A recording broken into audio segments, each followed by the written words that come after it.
बिस्मिल्लाहिर्रहमानिर्रहीम। अस्सलामुअलैकुम नाज़रीन कराम, नई वीडियो में आपको खुश आमदीद कहते हैं।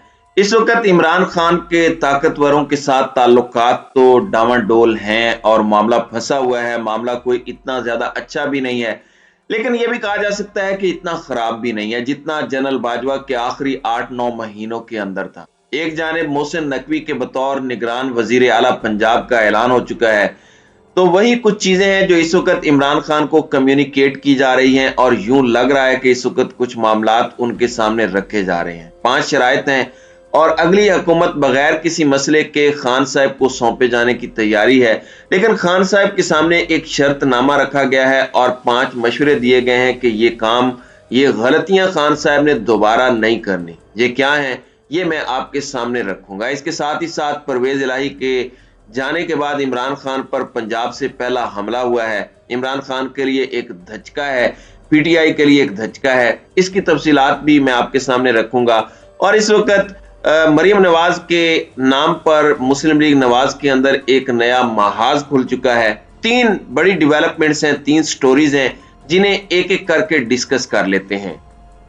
नाज़रीन इकराम, पहले मरियम नवाज वाला मामला डिस्कस कर लेते हैं। लंदन में इजलास पर इजलास हो रहे हैं, किसी को कोई समझ नहीं आ रही कि क्या करना है क्या नहीं करना। मौरूसी सियासत के हवाले से यूं लग रहा है कि नून लीग के अंदर बहुत से सीनियर लीडर्स की बस हो चुकी है। शाहिद खाकान अब्बासी की तरह एक प्रेशर ग्रुप बना के बैठे हैं, लेकिन बहुत से ऐसे भी हैं जो अंदर ही अंदर एक लावा है जो पक रहा है। राना सनाउल्लाह लंदन में है, मीटिंग्स हो रही हैं और तमाम तर चीजें राना साहब लेकर चल रहे हैं और मियां साहब के साथ इजलासों पर इजलास बुला रहे हैं। पंजाब और केपी के अंदर क्या करना है इस हवाले से भी, और मरियम नवाज की जो वापसी है, नवाज शरीफ की वापसी भी इसी चीज से मशरूत है कि इमरान खान को रगड़ा लगाया जाए और नवाज शरीफ की वापसी बाइज्जत तरीके से हो। इस वक्त पार्टी के मसाइल बहुत हैं, वैसे इतने मसाइल पार्टी के नहीं है जितने इस वक्त पार्टी के अंदर मरियम नवाज ग्रुप या आप इसे मरूसी सियासत कह लें, इसको लेकर इश्यूज चल रहे हैं। ख्वाजा साद रफीक की स्टेटमेंट आपके सामने है। सब लोग अंदर से तंग हैं, भरे हुए हैं और यूं लग रहा है कि एक नया महाज मरियम नवाज के नाम पर इस वक्त पाकिस्तान मुस्लिम लीग नून के अंदर खुल चुका है। जुनेद सफदर ने कहा था कि मैं कोई ओहदा नहीं लूंगा, सियासत में हिस्सा नहीं लूंगा। अब उनके हवाले से भी पता चल रहा है कि कोई सोशल मीडिया और ये तमाम तर सूरत हाल देखने की जिम्मेदारी उन्हें दे दी गई है। तो नून लीग तीसरी नस्ल की जूतियां सीधी करने के लिए तैयार है। जमहूरियत में कभी भी विरासत में सियासी पार्टी नहीं दी जाती। यही तो सबसे बड़ा गैर जमहूरी रवैया है जो इस वक्त पीपल्स पार्टी और नून लीग में चल रहा है। नाज़रीन इकराम, दूसरी जानिब वजीराबाद में चेयरमैन पीटीआई इमरान खान पर हमले की तफ्तीश करने वाली जीआईटी की जानिब से सीसीपीओ लाहौर गुलाम महमूद डोगर पर इतराजात के बाद जेआईटी के अरकान को ही तब्दील कर दिया गया है। सीसीपीओ लाहौर गुलाम महमूद डोगर की सरबराही में होने वाले इजलास में इमरान खान पर हमले की तफ्तीश करने वाली जेआईटी में नए अरकान की तकर्री का नोटिफिकेशन जारी किया गया। एलामिया के मुताबिक जेआईटी के नए अरकान में DPO DG Khan Mohammad Akmal, SP Anjum Kamal, DSP CIA Jhang Nasir Nawaz भी शामिल है। नोटिफिकेशन में कहा गया है कि किसी भी महकमे के चौथे रुकन की तकर्री का फैसला जेआईटी के सुपुर्द है। दूसरी जानिब जराये का कहना है कि पुरानी जेआईटी में इख्तलाफात सामने आने पर नए अरकान की तकर्री की गई। पुराने अरकान ने जेआईटी सरबराह की तफ्तीश और तरीकाकार पर एतराजात किए। साबिक मेंबरान ने गुलाम महमूद डोगर पर सियासी बुनियादों पर तफ्तीश करने के इल्जामात आयद किए थे। दूसरी जानिब मुलजिम नवीद के वकील मियां दाऊद एडवोकेट का कहना है कि गुलाम महमूद डोगर का जेआईटी सरबराह बरकरार रहना बदनीयती पर मबनी है। साबित हो गया था कि गुलाम महमूद डोगर इमरान खान की ख्वाहिश पर तफ्तीश कर रहे हैं। गुलाम महमूद डोगर को जेआईटी से निकालना लाजिम था। मियां दाऊद एडवोकेट का कहना था कि कौम पहले ही गुलाम महमूद डोगर को केस की तफ्तीश खराब करने का जिम्मेदार समझती है। जेआईटी नई बन चुकी है तो पुराने मेंबरान मुलजिमान को अदालत में क्यों पेश कर रहे हैं। तो ये कुछ चीजें हैं, आप समझ रहे होंगे कि ये मामला अब कहां पर जा रहा है और निगरान वजीर आला के आते ही क्या कुछ हो रहा है। तो ये चीजें काफी ज्यादा क्रिस्टल क्लियर है। दूसरी जानिब आपको बता दूं कि عمران خان کے طاقتوروں کے ساتھ معاملات بہت اہم ہو چکے ہیں۔ کامران خان بڑے سینئر صحافی ہیں، پاکستان کا ایک بڑا نام ہے، اور ظاہری بات ہے کہ کامران خان عمران خان کے حوالے سے بڑے کنسرن رہتے ہیں، اور ملکی معیشت اور کاروباری افراد سے بڑے اچھے تعلقات ہیں ان کے، اور سٹاک مارکیٹ پر بڑی گہری نظر رکھتے ہیں۔ طاقتوروں کے ساتھ بھی کامران خان کا ایک بڑا اچھا اور دیر پا تعلق ہے۔ انہوں نے کل ایک ٹویٹ کیا، انہوں نے کہا کہ عمران خان کی پالیٹکس، مسٹیکس اور ہوپس اس نام سے اس حوالے سے میں نے بہت سے انٹرویوز کیے، میں نے بہت سے لوگوں سے چیزیں سمجھی۔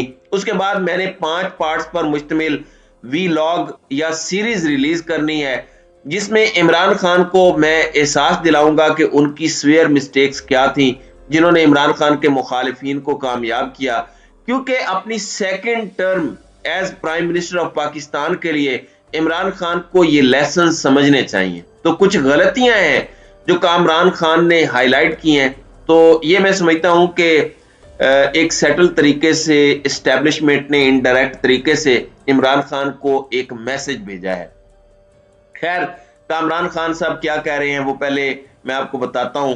کہتے ہیں کہ عمران خان کی غلطی اول، ناقص فیصلے، کمزور ٹیم، کلیدی عہدوں پر میوزیکل چیئر کھیل، 4 ماہ 3 وزیر خزانہ، 6 سیکرٹری خزانہ، 4 chairman FBR، 5 board of investment کے سربراہ، نجکاری 0، گردشی قرضے 1100 ارب سے 2500 ارب۔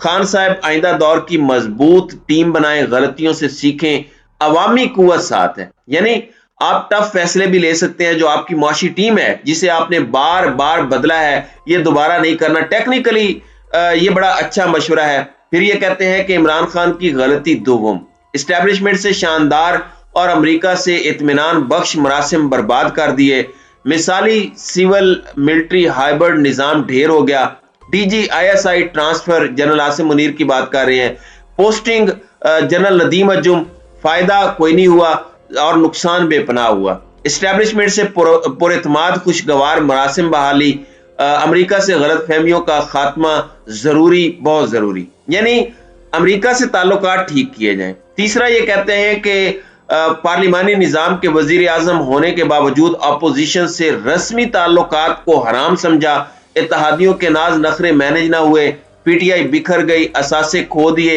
ووٹ بینک کی پرواہ نہیں، سیاسی مقابلے ISI کے کندھوں پر لڑے، عمران خان کی سیاست کو نیا جنم درکار ہے۔ تو یہ ایک چارج شیٹ ہے کہ عمران خان کو اپوزیشن کے ساتھ بیٹھنا چاہیے تھا، اپوزیشن کے ساتھ مل کر فیصلے کرنے چاہیے تھے، اور ISI کے سر پر یہ لڑائی نہیں لڑنی چاہیے تھی، بلکہ سیاست کے نام پر یہ لڑائی لڑی جانی چاہیے تھی۔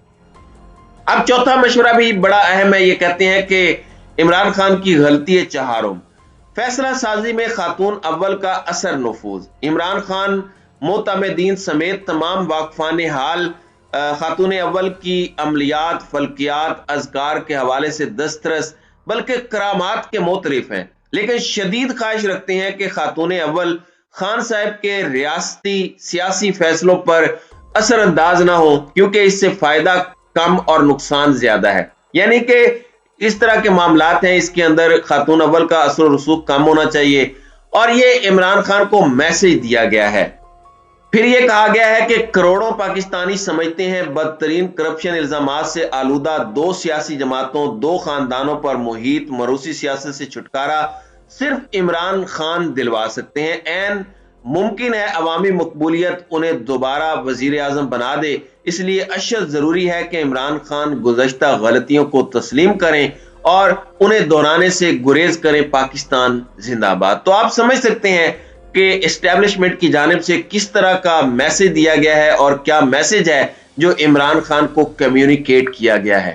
تو ناظرین کرام، آپ کی اس ویڈیو کے حوالے سے کیا رائے ہے؟ اب اپنی رائے کا اظہار کمنٹ سیکشن میں ضرور کیجئے گا۔